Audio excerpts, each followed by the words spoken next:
This podcast is brought to you by Penji. Penji is a creative subscription service that gives you access to pre-vetted, agency-trained creatives from all over the world. From graphic design to illustrations to social media management and web development, it's all included for one monthly price. It's time to say goodbye to the hassle of searching for top-notch creative talent. With Penji, you get quality and consistency delivered right to your inbox every day. Carefully crafted for you by humans, so meet your new creative team today. Head over to penji.co for more and enter the coupon code located within the podcast show notes. Hello, everyone, and thank you for joining us on the Fully Managed podcast. Thank you, Michael, so much for joining me today. I really appreciate it. Thanks. Nice to be here, Shannon. Of course. Well, thank you. I appreciate that. So today we are going to get first, as usual, into a fun little game. I personalize all these games for each guest, so this is specifically for you. So this game is called Right It or Wrong It, because I'm extremely creative and so good at making titles for things. No one should make me their copywriter. That is for sure. This game is basically how it's going to work is I'm going to give you some scenarios and you're going to tell me whether you would write it, meaning you would use it or utilize it, or wrong it. You think it's a horrible idea and that you should not do it and that you wouldn't recommend others do. Sounds good. All right, perfect. Okay, first point. A Substack post that's just a half-formed thought, but it's very honest and you think it would still be helpful. For Substack, I would say wrong it. That makes complete sense. Can you explain why a little bit? I just think the forum is not, the forum itself is not for short, half thoughts. It really, is for, I don't know, I consider it more of an essay form, it's not X, it's not, 140 characters. I feel like Facebook has the half thoughts covered. Yeah, there's room for that on other platforms, but that doesn't seem like the correct place for half thoughts. I completely understand where you're coming from. Okay. Next one. A brand headline that sounds poetic but slightly confusing. Wrong it. A brand headline should be, copywriting in and of itself is a communication art. It is not fine art. It's not personal. It needs to communicate something. So if it's confusing in any sense, then it needs some work. I think at least, even if it doesn't follow strict guidelines, sometimes like you're pushing the line a little bit. I think that at the very least, you still need it to communicate what you are trying to do. I think that is what is the most important thing. People are constantly confused about advertising and different marketing ploys and whatnot. But at least when they're reading something, they actually know what they're getting. I can say too, as a writer and a poet, early on in my career, that was a comment that was I became very familiar with. So yeah, learning that distinction definitely necessary. Yeah, no, that definitely makes complete sense. I know we're in the game and I will move on, but I actually have a follow-up question to that because I think that's like a really interesting point is that, often poetry, I'm sure you find, is like up to interpretation. Sometimes people may just interpret it incorrectly or whatever it may be. How do you balance like the eloquency of sometimes copy or just your word choice in general when creating for it to be something easily understood, but also still, for lack of better phrasing, like artistic? From a brand standpoint, there are I don't know, I lean on things like brand lexicon and tone. Those two things really help push the kinds of language that you would use or the word choice, as well as the brand positioning. So keeping in mind always what that higher purpose is. And in my mind, the poetry of it is kind of like the third tier. It's the communication, the craft of the line, to make sure that you're communicating what needs to be communicating, and then, iterations or variations of that, for sound, for punch, for different effects. I think that makes a lot of sense. I think that something needs to kind of be brand centered before it can be like a little avant-garde, for lack of better phrasing. Like, it has to be considerate of those factors. Even if you want to push kind of challenge different rules, like, you still kind of have to stay within those confines at certain always to an extent. I completely understand what you're saying with that, and I was so curious about that because you have such a poetic foundation, that it's just an interesting talking point, because like sometimes does it like crush you sometimes to like not be able to do it like when it's brand focused? There have definitely been lines that I've written that I've felt very strongly and fallen in love with, and they've been deemed too poetic, and I don't know, but over time, I collect those lines, and I have used them elsewhere. Yeah. Okay. Good. They can be put to good use somewhere. Yeah. Okay. Continuing with the game, I think you might like this one, actually. Okay. A newsletter that's more diary than insight. I would have to say wrong it, but there's a part of me that I want to know what I can see a scenario or a world in which it might be appropriate. Yeah. Okay. Tell me. How about this then? Tell me what would be a write it. Like, give me an example of something that you would have. Where it would be appropriate? Yes. Yeah. So a newsletter that was written more like a diary. So I live in the world of medical healthcare marketing. So I could see a patient newsletter going out, to a advocacy organization that was written in a diaristic style, that, I think I would, want to make sure that there were insights in it, but how they were communicated, stylistically, I could see that. Yeah, no, that makes complete sense. I mean, like, I think that there's a time and a place for certain things, and like, especially with something that is more, for that would be like, I mean, I guess like patient-centered, but for if it's something that's audience-centered, like I can see kind of a diary being insightful. I mean, I guess you can have both worlds, or you can have like a diary that's insightful of like, this is how I'm conducting my day in order to be helpful to clients. And if the newsletter is going out to clients, then maybe they'd like to see that, if that makes sense. I don't know, like something of that vice. Do you think there's also, I don't necessarily consider or think that like style or like diary and insight are not necessarily like two sides of a coin, because one is style and the other is purpose, or kind of like the bones of the content.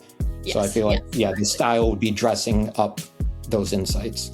Yeah, no, you probably need both. I mean, if you're going to do one, because I mean, like, people don't just want to hear about your day if it provides them nothing. I mean, unless it's something really interesting and entertaining, which I guess is like technically insightful in a way. Entertainment is still insight, so to speak. I mean, like, I guess if you're reading something that's entertaining, you can still take insights of that, how can I make my work entertaining like this, if that makes sense. Okay, last scenario for the game. I'll let you off the hook. A clever line that clients love but creatives cringe at. I would say wrong it. If there's a line that clients love and the creatives don't, in my mind, that should not then, like, it never should have gone in front of the client.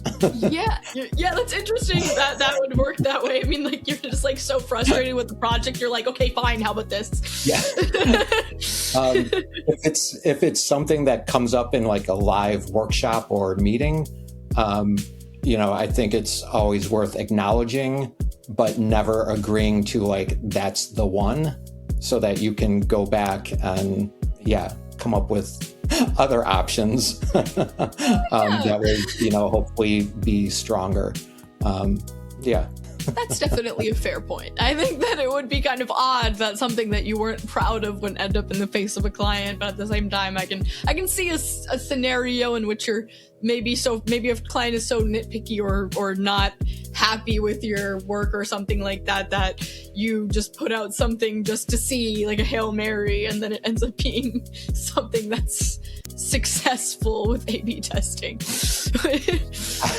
I actually, earlier in my career, an art partner and myself, like, we decided to present a joke concept, and internally at our agency, it kept moving forward, and we were entertained by it, but then it came down to, we were needing to go present to the client, and we had 5 or 6 concepts, and I tried to kill it, stop it from going.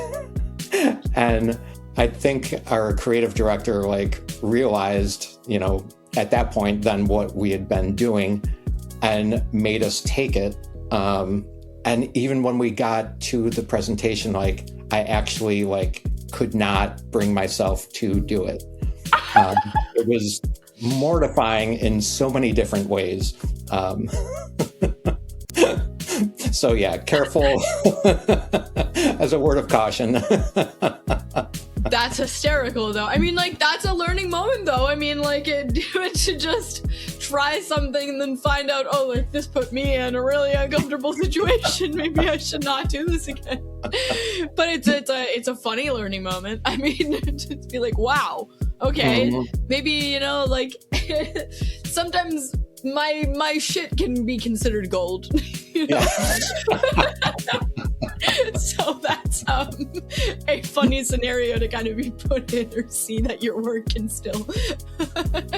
So there are serendipitous moments where you think something is this is a pipe dream, and then it ends up becoming that. But maybe something that you think is a complete joke should not be one of those things. Yeah, it was not the right move to pull. So bluff got called. Yeah, no, that's it. It's a learning moment. But it's a funny learning moment. So at least you can look back on it and be like, that's really funny that happened. And now I know that maybe I should not try to push the boundaries like this again, just in case I'm the one that has to tell someone about it when it comes down to it. Well, one, thank you for participating in my game. I thought that was very fun. And see, we already learned so much about each other. So, but moving on, I want to talk a bit more about earlier on in your career. Okay, so everyone has something that draws them to what they do. What was that for you? What drove you to copywriting and creative direction? Was there a moment or a project that made you know that you wanted to do this? Even if you were already involved in it, if that makes sense? Yeah, I had honestly, so I had gone through grad school for creative writing, and had been working as an editor through that time. Once I graduated, I moved to a different location, and I was sending out resumes, for editorial work across industries. And the first place to get back to me was a healthcare marketing agency. And so it's something that entering into that industry was something I never honestly thought of, good or bad. So that was kind of random. And then once I was actually in the agency, I spent a year or so doing editorial work and getting used to, I was editing, the copywriters. So I was getting used to the style of marketing writing. And then the added, I guess the added part of it, that being needing to, get comfortable with science, biology and references. And I found that I had a kind of a, I don't know, with purpose, I kind of had a knack for it. And yeah, having the writing background, I started to kind of take on lesser projects. And eventually, one of the creative directors who I'd been working with and had talked to, gave me a chance to continue on in that capacity. So I was able to make the switch from editing to copywriting. And I don't know, I just really enjoyed that. There was so much, even in the healthcare space, like there really is so much room for creativity. And I don't know, I really enjoy, I think, marketing in general being, a way, like there's a problem and you come up with solutions, and coming up with creative solutions is, I don't know, just fun to me. And the writing aspect, like writing is my engine. I love it. I do it for work, and I still continue on writing, in my personal life, poetry, essays, a couple of manuscripts. I still have that dream of finishing my screenplay, all of that. So yeah, writing is just, I feel so incredibly lucky to write, to make my living that way, even though it's a kind of writing I never imagined I would be doing. Yeah, no, I really understand that. I think that it is really lovely to be so passionate about something that you can almost, and maybe this is generalizing a little bit, but you can almost do it in like any format, but you enjoy it just because it's something that you get to do and learn. Like, I'm sure that, maybe you've found your niche in how you do copywriting now, but like, I think that it seems like maybe you'd be happy kind of doing it in any facet, because it's just a way to like make your gears turn and like be able to do writing in some way that kind of challenges you in like, because I think that what's really cool about creative is that a lot of people, I think that maybe aren't creative, aren't used to like a creative position, believe that with confines, you're almost like restricted in your ability to be creative. But I almost think with confines, you have this ability to think like more strategically, which makes you almost be more creative, because you have to think of solutions for that problem that maybe someone hasn't thought about before, rather than like when you're run amok, you might feel almost more stifled when you don't have any confines. I agree with that 100%. That is how I present myself, work-wise, is being a strategic creative. There really is that line between, fine arts and communication arts. And that, I don't know, the coming up with creative solutions, and using confines as a kind of springboard. I think it makes the challenge, challenging, but also like that's to me part of the fun. It's like a puzzle, but you're not looking for like, that one path out. You're making up the maze like as you're, escaping it, if that makes sense. Yeah, no, it's a puzzle with multiple pieces that can fit in that hole or like that space. No, I completely understand what you mean. I think that's like so.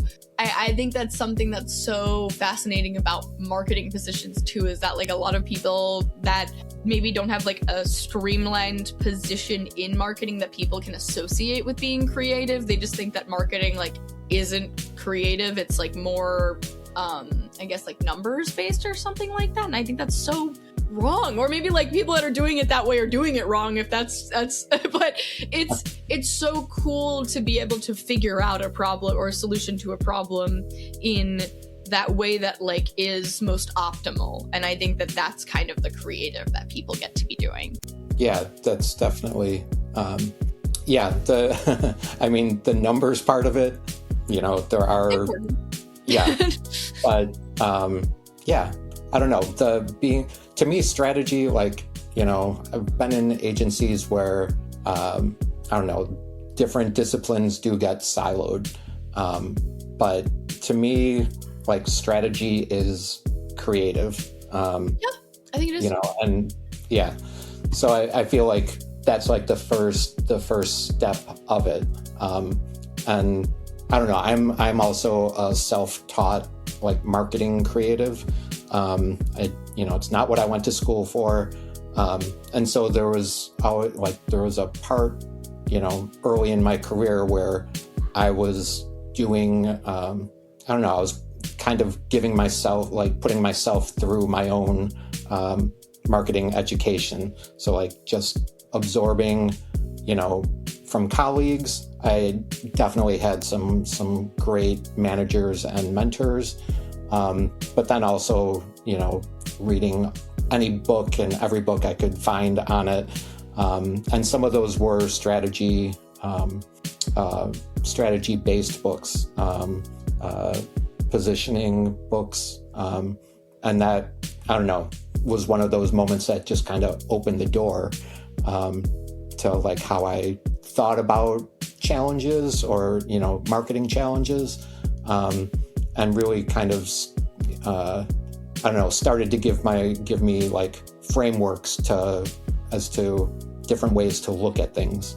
Yeah, I think that it really is important to be able to expand your knowledge on like how you can do something too, because I think that even marketers and like that have traditional upbringings into marketing, for lack of better phrasing, have, I think, trouble siloing themselves into thinking a specific way.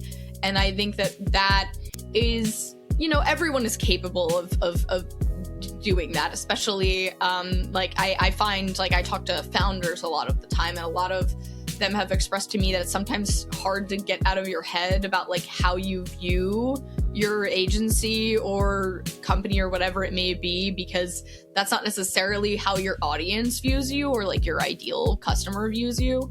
And I think that's kind of similar to anyone in a marketing position as well, of like sometimes when you're within a company, agency, whatever it may be, like you view it as a certain way and you're like advertising it or like putting out your content as if that is what everyone else thinks it as. And I think that like in order to like, it's important to expand your knowledge and look at different places of like how to view something as for different solutions, because that's not necessarily like your point of view is not always what's going to do the best when it's put out there. Yeah, that is I think that's a key insight, and so important to do. Like, part of that idea of communication is keeping, the audience in mind, not yourself, not your own subjectivities, but, what you need to get across to an audience and how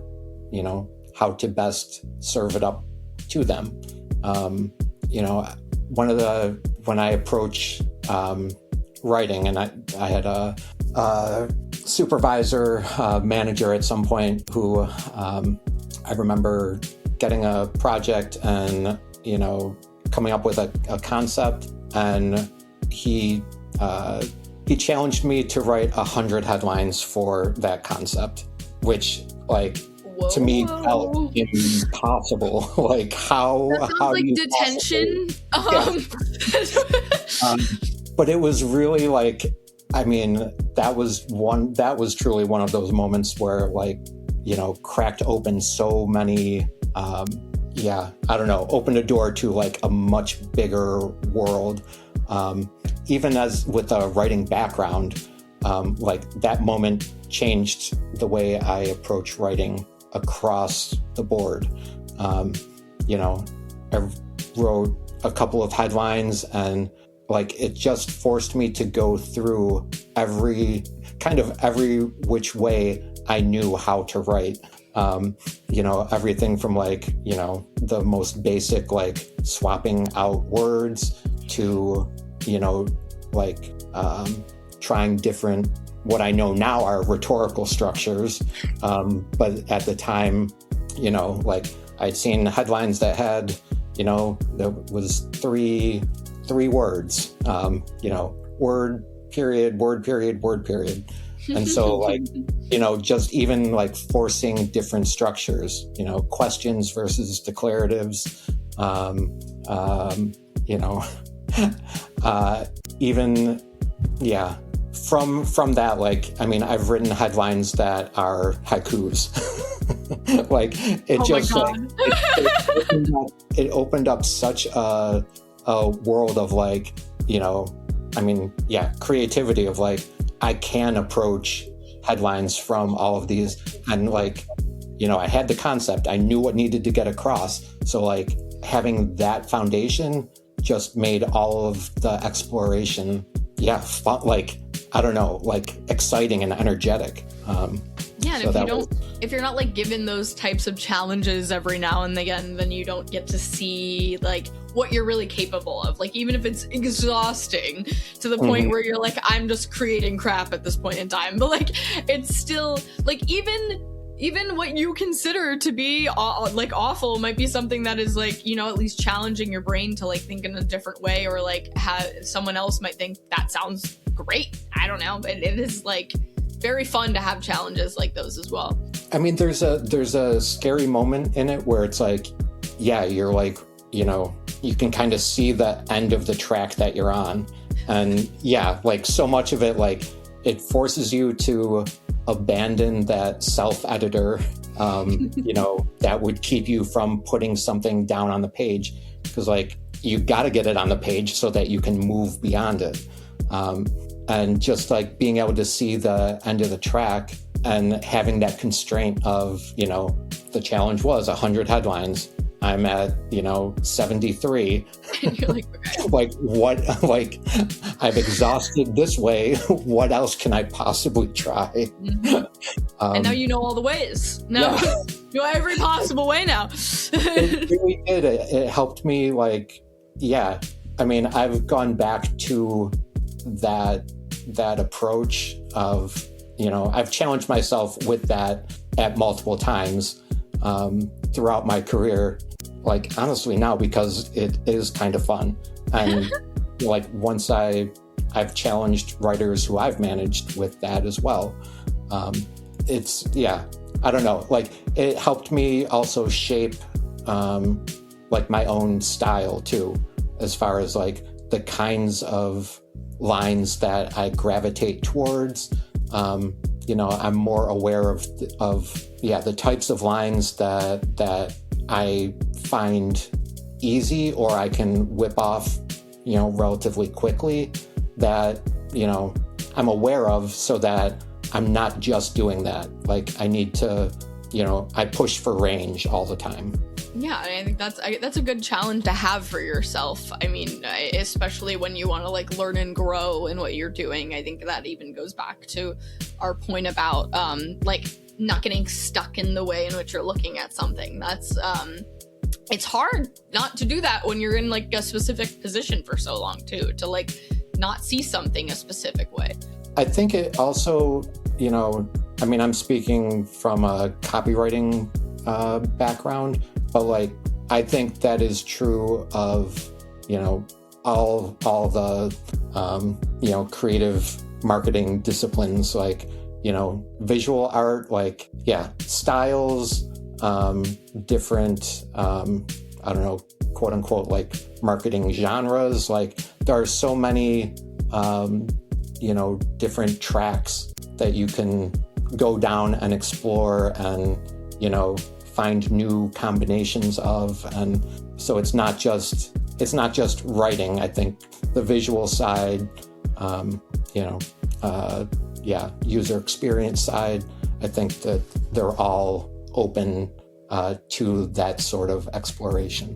I completely agree. It is something that, like for example, like a designer can do something in a bunch of different styles. Like even if that's not like definitely the requested style or whatever it may be, it's still like a different way of them to see if, I don't even, it's also their capabilities. Like, do you even like this style? Like, is this something that you find fun or like something that you want to do more? Like, you would never know that if you didn't explore like all the possibilities of doing something. And that's something that's really exciting too, as someone that's creative. Just like being able to see every facet in which you can be creative, which is vast. I mean, I think too, there's an aspect of, to being creative, like, that having those moments of surprise, like if you're approaching something the same way every time, like writing a line the same way, pushing forward a visual style,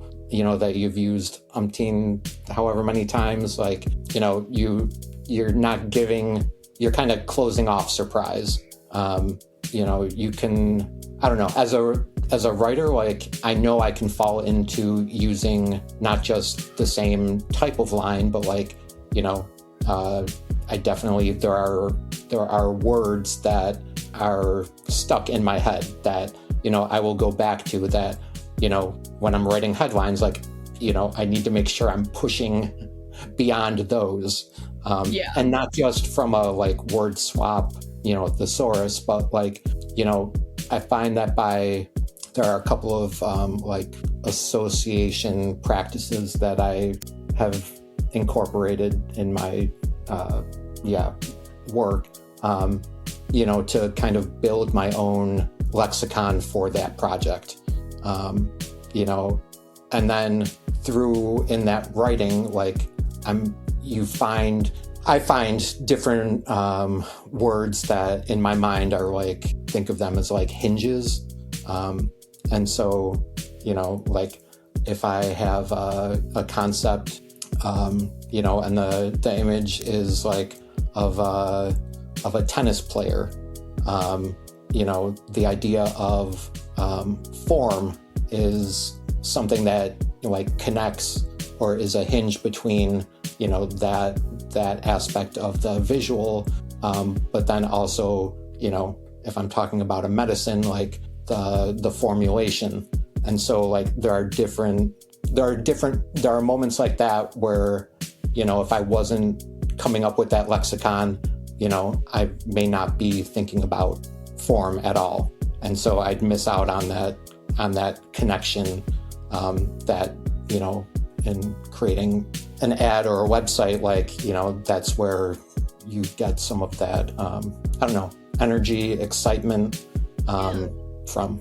Yeah, no, I completely agree. You need to be able to, for lack of better phrasing, do some soul searching sometimes to see like the different ways in which you can do something and like see where things connect, because like if without that exploration, then you'd kind of just be siloed, I guess, in the same place in which you're kind of used to doing things. So for my final question for you, because we're getting a little over time, but I'm really curious about this because I hear a lot of like funny, for lack of better phrasing, like superstitions amongst writers and different things like that. Like, do you have any rituals, habits, anything that you do for writing? Maybe it could be related to writer's block, which I feel like a lot of people talk about, like what do you do to get yourself out of that, or just in general when you write, like do you have something maybe outside of the 100 and let me make 100 headlines to see what I'm doing, but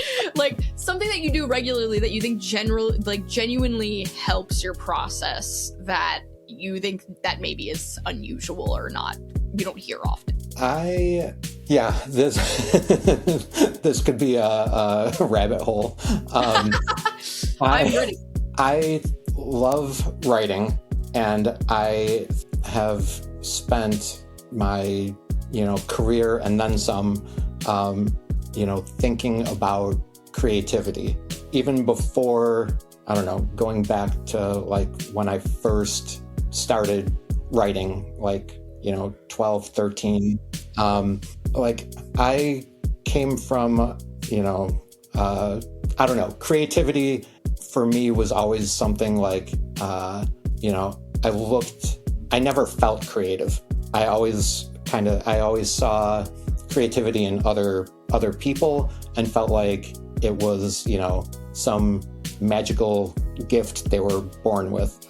And so from the very beginning, like I had such a drive to be creative because, for whatever reasons, a 12, 13-year-old wants to be creative. Like, it seemed like, it seems so cool. The angsty pubescent age. But it never, I never felt inherently creative. So I was, from the very beginning, always looking for ways to be creative, like how to learn, how somebody did something. So that has kind of been my ethos throughout my career. Like, creativity is something that can be learned. And through, doing that, I mean, I've come across, a lot of different ways of, getting past writer's block. I do find, to answer your question, I think word association or writing associatively around a topic, not just a free form, but I could pick a word out of a hat and just start writing about that. And I find that is so helpful to me in expanding, how I'm thinking or writing about something, or, forcing myself to find connections to other things. But in all of the searching, I believe that our brains are primed to think creatively. I believe a lot in structure over prescription. I think there's scaffolding that can be really helpful. I think, I'm very process, not structure, but process over method. I'm very process oriented because I think you can approach things, have a process, and depending on what variables you put into it, you're always going to get something different. And so, I'm always I don't know. It is building the maze that I'm looking to get out of. Coming up with a process to, give myself something to write about. I once wrote a series of poems. I came up with a mathematical system, for my bookshelf at the time. So 20 some odd years ago, the number of books, I numbered the books, it was early days of cell phones, had a number generator. So a lot of it was random and got down to the word level, to create this bizarro world of words that became my constraint, that I wrote, X number of poems using those words about X number of different topics. So I don't know, that my brain, I think that's why I really do love the marketing challenges, because that's how I approach, that's how I've come to approach creativity in general across the board, giving myself challenges to kind of force, a new way of doing something. I don't know, the whole I know I don't dispute that this works for people, but the idea of creative freedom, Like, that to me is the most stifling.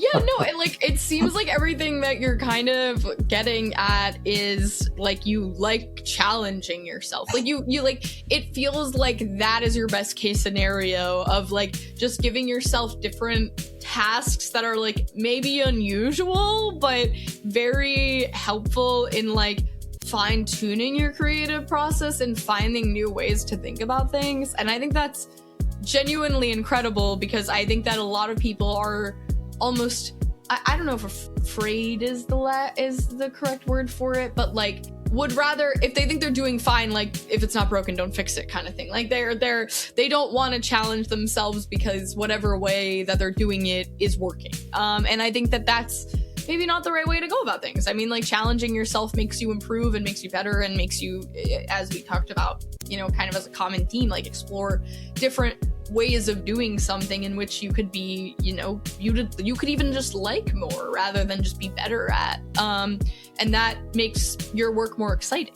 So Michael, I appreciate you coming on this show so much, because this was really fun. I mean, like, I don't often get to talk about writing often, and I love writing as a hobby as well, even though it's not necessarily related to my work, but and this was just really cool to like pick your brain about like your writing process and like how you think about things, because it's just like it's very fascinating. I mean, this is really, really cool, and I think that a lot of people that are listening will be able to get a lot out of this, because I mean, your emphasis on challenging yourself and exploring new ways of doing something, I think, is something that people don't do enough, because they're just going through the motions sometimes with what they're doing. So this was an incredible chat. Like, thank you so much.